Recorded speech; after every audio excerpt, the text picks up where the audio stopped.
Davin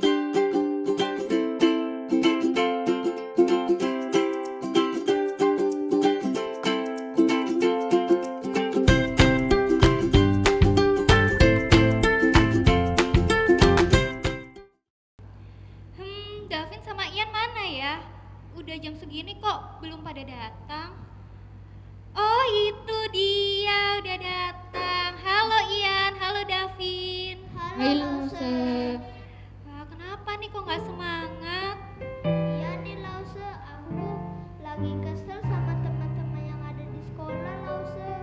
Oh, memangnya mereka kenapa Ian, Davin? Aku tuh selalu membantu mereka, membantu teman aku Lause. Tapi waktu aku butuh bantuan mereka nggak mau bantu aku. Iya Lause. Oh, gitu. Mereka juga sering membeda-bedakan dalam pertemanan Lause. Kadang aku didekatin, kadang juga dijauhin. Oh, begitu ya. Lo tahu kok, pasti rasanya sedih banget ya diperlakukan beda oleh teman kita. Kadang saat kita berbuat baik, orang lain juga tidak memperlakukan kita dengan baik juga. Tapi tahukah kalian adik-adik, walaupun orang lain jahat kepada kita, membenci kita, memperlakukan kita dengan tidak baik, kita harus tetap berbuat baik kepada mereka.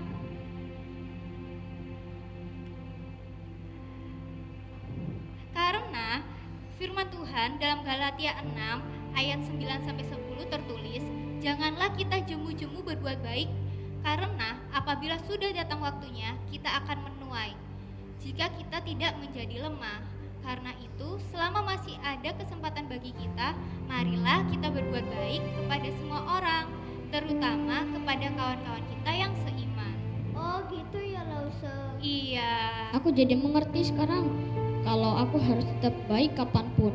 benar adik-adik. Nah, sekarang kita mau puji Tuhan ya. Sebelumnya kita sapa dulu yuk teman-teman kita yang di rumah. Halo teman-teman.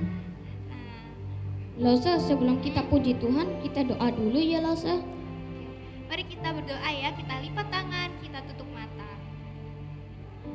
Bapa kami yang ada di surga, terima kasih karena Tuhan telah mengumpulkan kami di sini Tuhan. Kami mau beribadah kepadamu Tuhan hari ini. Kiranya Tuhan memberkati kami agar ibadah ini bisa berjalan dengan baik Tuhan. Terima kasih Tuhan, di dalam namamu kami berdoa. Amin. Sudah tidak sedih lagi ya? Sudah siap puji Tuhan? Siap Lause. Yuk sama-sama kita pujikan Berani Tampil Beda.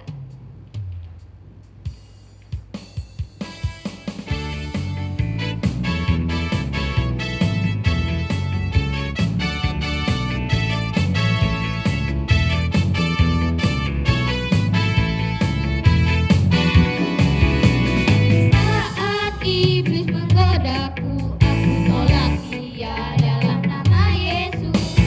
Saat iblis merayuku, lalu ku berdoa dalam nama Yesus. Ku kuat karena kasih-Nya, firman-Nya teguhkanku. Ku berdiri sebagai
Dari lagu tadi kita belajar bahwa kita harus berani tampil beda. Sekalipun orang-orang menjadi jahat dan tidak peduli, tapi kita tidak boleh sama dengan mereka. Kita tetap harus mengasihi mereka karena Tuhan terlebih dahulu mengasihi kita. Kita nyanyikan kasih kau dengan kasih Tuhan yuk. Gerakan ya teman-teman. Oke.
Loh, sebulan ini kita ada theme song kan? Iya benar, theme song kita bulan ini berjudul Jesus You Are Number One. Kita nyanyikan sama-sama ya. Oke, siap Lause. Nah, kita akan nyanyikan dari yang pelan dulu ya.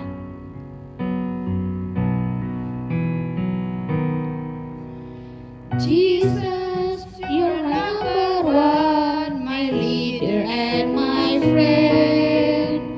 Jesus, you're my number one, beginning and the end. You are the force that drives my car. Without your love, I would not get far. Jesus, keep me in control as you guide my soul. In the race, God is great.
bisa transfer persembahan di rekening gereja berikut ini.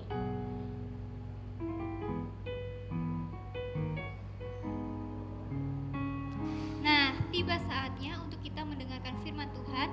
Kita siapkan hati kita. Yuk kita nyanyikan Liku Piku.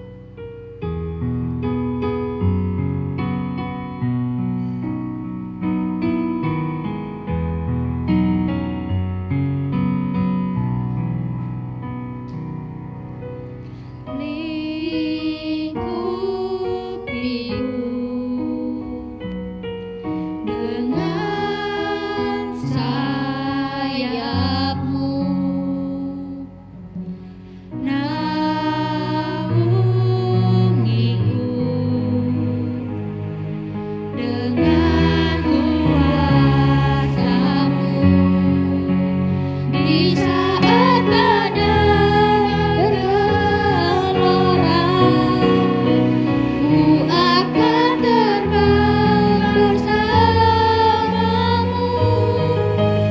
Bapa kerajaan atas semesta.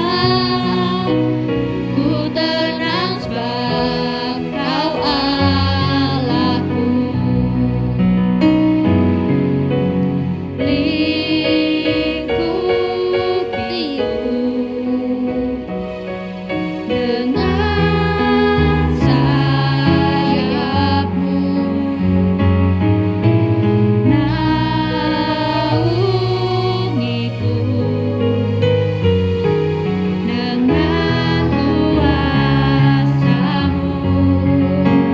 di saat badai bergelora, ku akan terbang bersamamu, Bapa kerajaan atas semesta.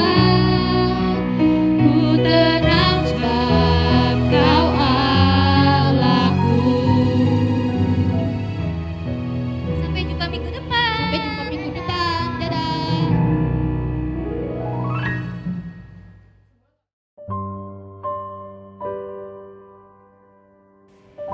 Halo adik-adik pra-remaja, selamat hari Minggu. Selamat datang dan selamat beribadah kembali di channel YouTube Komisi Anak Smile GKT Hosana Bumi Permai.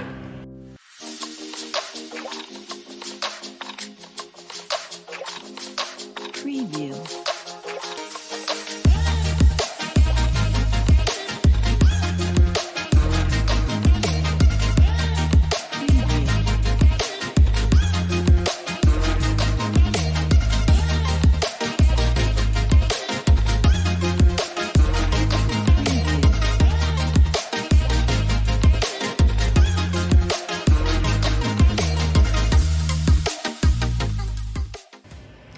Adik-adik, buat kalian yang sudah subscribe dan sudah menyalakan lonceng Komisi Anak Smile GKT Hosana Bumi Permai, tadi pagi kalian sudah diingatkan untuk beribadah di hari ini.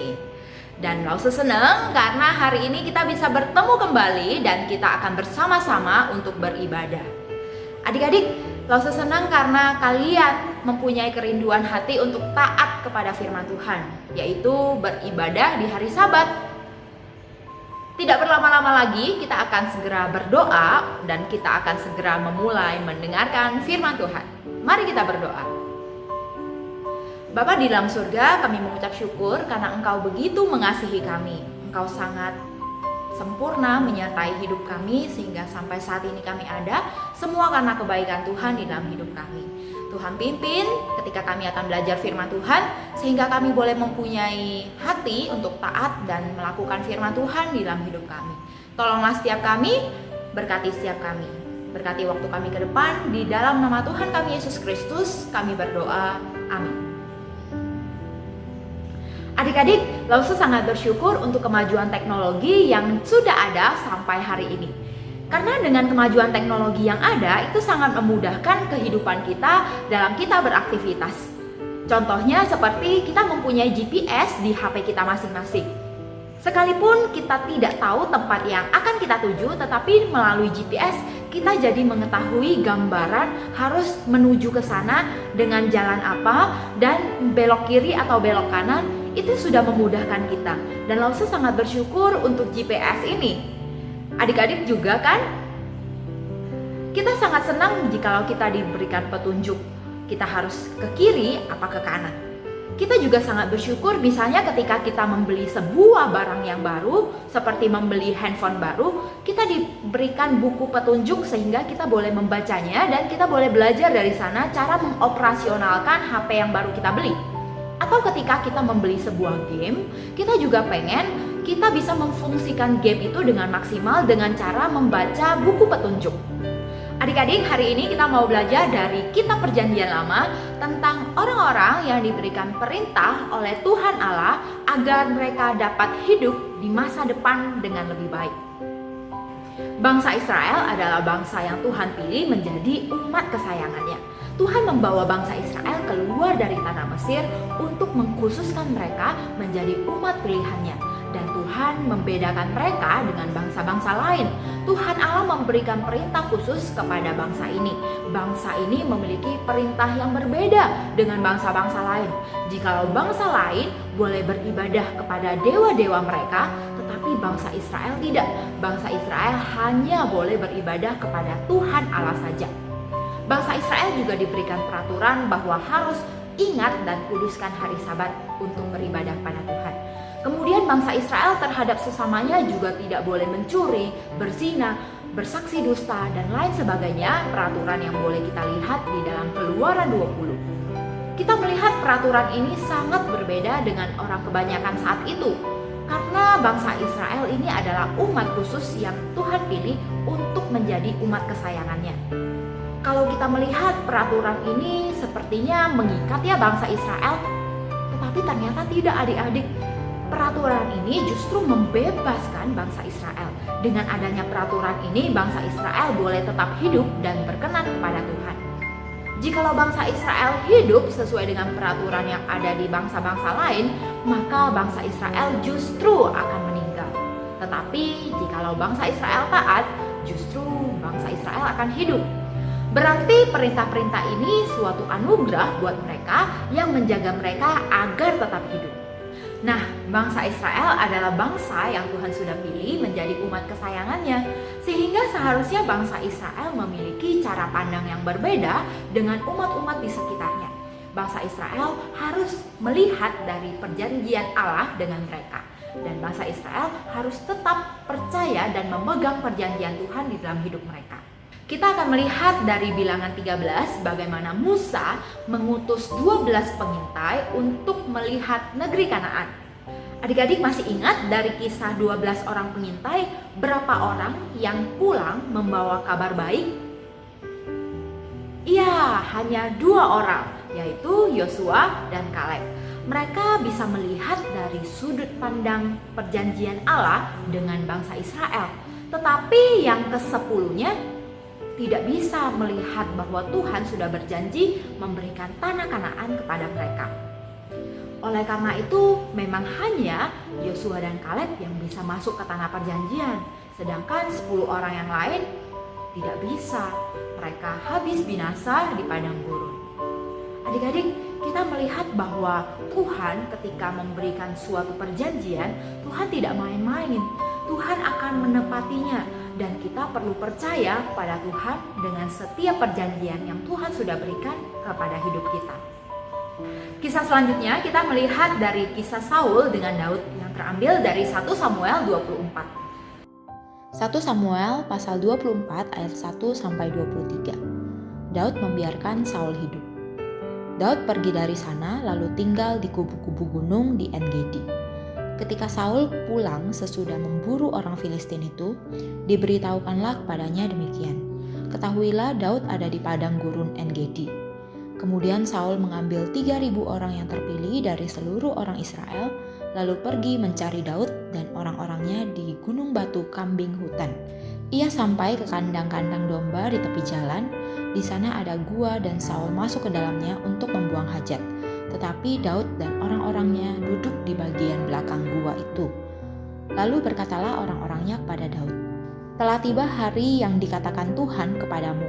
Sesungguhnya aku menyerahkan musuhmu ke dalam tanganmu, maka perbuatlah kepadanya apa yang kau pandang baik." Maka Daud bangun lalu memotong punca jubah Saul dengan diam-diam. Kemudian berdebar-debarlah hati Daud karena ia telah memotong punca Saul. Lalu berkatalah ia pada orang-orangnya, "Dijauhkan Tuhanlah kiranya daripadaku untuk melakukan hal yang demikian kepada Tuanku, kepada orang yang diurapi Tuhan, yakni menjamah dia, sebab dialah orang yang diurapi Tuhan." Dan Daud mencegah orang-orangnya dengan perkataan itu, ia tidak mengizinkan mereka bangkit menyerang Saul. Sementara itu Saul telah bangun meninggalkan gua itu, hendak melanjutkan perjalanannya. Kemudian bangunlah Daud, ia keluar dari dalam gua itu dan berseru pada Saul dari belakang. Katanya, "Tuanku Raja." Saul menoleh ke belakang, lalu Daud berlutut dengan mukanya ke tanah dan sujud menyembah. Lalu berkatalah Daud kepada Saul, "Mengapa engkau mendengarkan perkataan orang-orang yang mengatakan, 'Sesungguhnya Daud mengikhtiarkan celakamu'? Ketahuilah, pada hari ini matamu sendiri melihat bahwa Tuhan sekarang menyerahkan engkau ke dalam tanganku dalam gua itu. Ada orang yang telah menyuruh aku membunuh engkau, tetapi aku merasa sayang kepadamu karena pikirku, aku tidak akan menjamah tuanku itu, sebab dialah orang yang diurapi Tuhan. Lihatlah dahulu ayahku, lihatlah kiranya punca jubahmu dalam tanganku ini.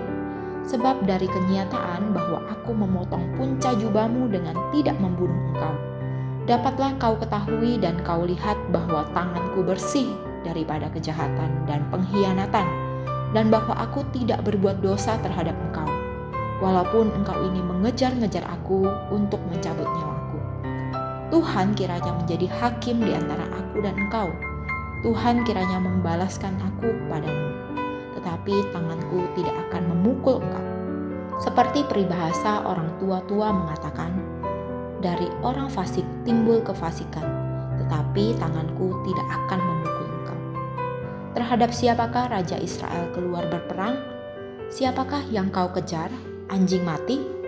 Seekor kutu saja. Sebab itu Tuhan kiranya menjadi hakim yang memutuskan antara aku dan engkau. Dia kiranya memperhatikannya, memperjuangkan perkaraku dan memberi keadilan kepadaku dengan melepaskan aku dari tanganmu. Setelah Daud selesai menyampaikan perkataan itu kepada Saul, berkatalah Saul, "Suaramukah itu ya anakku Daud?" Sesudah itu dengan suara nyaring menangislah Saul. Katanya kepada Daud, "Engkau lebih benar daripada aku, sebab engkau telah melakukan yang baik padaku, padahal aku melakukan yang jahat kepadamu. Telah kau tunjukkan pada hari ini betapa engkau telah melakukan yang baik kepadaku, walaupun Tuhan telah menyerahkan aku ke dalam tanganmu, engkau tidak membunuh aku. Apabila seseorang mendapat musuhnya, masakan dilepaskannya dia berjalan dengan selamat? Tuhan kiranya membalaskan kepadamu kebaikan ganti apa yang kau lakukan kepadaku pada hari ini. Oleh karena itu, sesungguhnya aku tahu bahwa engkau pasti menjadi raja, dan jabatan Raja Israel akan tetap kokoh dalam tanganmu. Oleh sebab itu, bersumpahlah kepadaku demi Tuhan, bahwa engkau tidak akan melenyapkan keturunanku dan tidak akan menghapuskan namaku dari kaum keluargaku." Lalu bersumpahlah Daud kepada Saul. Kemudian pulanglah Saul ke rumahnya, sedang Daud dan orang-orangnya pergi ke kubu gunung. Saul sedang mengejar-ngejar Daud karena Saul merasa bahwa Daud akan merebut kekuasaannya. Saul mendengar rakyat memuji-muji Daud dengan perkataan, "Saul mengalahkan beribu-ribu musuh, tetapi Daud berlaksa-laksa." Pada waktu itu, Tuhan sudah menolak Saul sebagai Raja Israel karena Saul tidak taat kepada Tuhan. Tetapi Saul masih ingin tetap mempertahankan kerajaannya dan takut bahwa Daud akan merebut posisinya. Sehingga Saul berencana untuk membunuh Daud. Daud membuktikan berkali-kali bahwa Daud sama sekali tidak akan membunuh Saul, karena Daud tidak mau mencelakai orang yang Tuhan sudah urapi. Ada dua kesempatan yang tersedia bagi Daud untuk membunuh Saul, tetapi Daud sama sekali tidak menggunakannya untuk membunuh Saul. Padahal Saul ada di depan mata Daud dan gampang saja untuk melakukannya.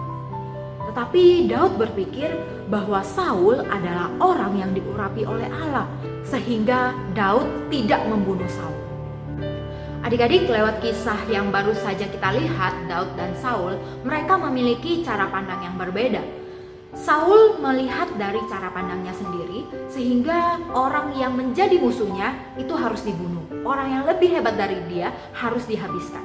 Tetapi Daud melihat dari cara pandang Tuhan, bahwa orang yang sudah diurapi oleh Tuhan jangan dijamak. Daud tahu bahwa dia akan menjadi raja suatu hari, tetapi waktunya terserah Tuhan. Daud berserah kepada Tuhan dengan waktu yang terbaik yang Tuhan berikan, dan Daud setia kepada Tuhan. Adik-adik, yuk kita lihat gambar berikut. Adik-adik, ada yang tahu gambar apa ini? Ini adalah hasil dari penerawangan sebuah alat yang bernama kaleidoskop. Sebenarnya gambar yang dimunculkan ini adalah warna-warna yang biasa saja. Tetapi ketika dilihat dari kaleidoskop, gambar ini menjadi begitu indah. Nah, adik-adik, demikian juga dengan hidup kita ya. Bahwa hidup kita ini bukan hidup yang biasa-biasa saja, tetapi hidup yang indah. Oleh sebab itu kita harus memandangnya dengan benar, sehingga kita baru bisa melihat bahwa hidup kita ini sebenarnya adalah hidup yang indah. Tuhan sudah merencanakan hidup kita sedemikian rupa agar kita menjadi alat Tuhan di dalam dunia ini. Sehingga tidak mungkin Tuhan menciptakan kita tanpa tujuan untuk hal yang baik. Adik-adik, kalau misalnya sedang merasakan kesusahan hidup, tugas-tugas yang banyak, penderitaan, sakit, jangan menyerah karena hidup kita belum berakhir. Dan Tuhan ingin membawa kita ke tahap yang baik nantinya. Tuhan mau membuat kita menjadi alatnya kemuliaan namanya. Oleh sebab itu, mari kita terus bersemangat berjuang sampai kita akhirnya bisa menyenangkan Tuhan dengan hidup kita. Oke? Yuk kita berdoa. Bapa di dalam surga, terima kasih untuk rencana Tuhan yang indah di dalam hidup kami. Ajari kami untuk terus percaya kepadamu Tuhan, sekalipun kami kadang-kadang mengalami kesulitan, kesakitan, hal-hal yang tidak menyenangkan.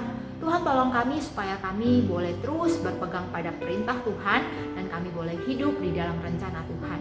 Kami mau taat, kami mau setia di dalam hidup kami, percaya kepada Tuhan sungguh-sungguh sampai akhir hidup kami. Tuhan berkati setiap kami, tolonglah setiap kehidupan kami. Di dalam nama Tuhan Yesus kami berdoa, amin. Sampai jumpa adik-adik, Tuhan Yesus memberkati.